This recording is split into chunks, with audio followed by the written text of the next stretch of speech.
अस्सलामुअलैकुम जी। ये हमारी एक मादा है जो जिसकी 2 दिन ऊपर हो चुके हैं और इस मादा ने अभी तक बच्चे डिलीवर नहीं किए और ये काफ़ी तकलीफ में है।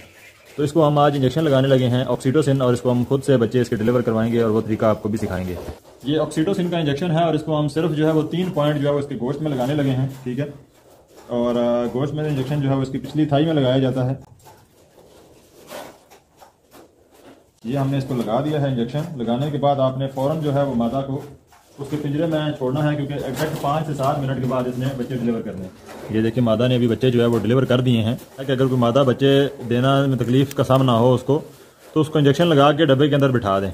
इस तरीके से मादा अपने उसी तरीकाकार के जरिए जो है ना वो बच्चों को डिलीवर भी करती है और दूध भी पिलाती है। बाज़ दफ़ा हम इंजेक्शन लगाते हैं और मादा को डब्बे के अंदर नहीं बिठाते और बच्चे मादा बाहर ही दे देती है। बाहर देने की वजह से फिर बच्चे वो पालती नहीं है। अगर आप उसको डब्बे के अंदर बिठा के इंजेक्शन लगा के उधर बिठा दें तो फिर ये बच्चों को पालेगी भी और प्रॉपर तरीके से उनकी अफजाइश भी करेगी।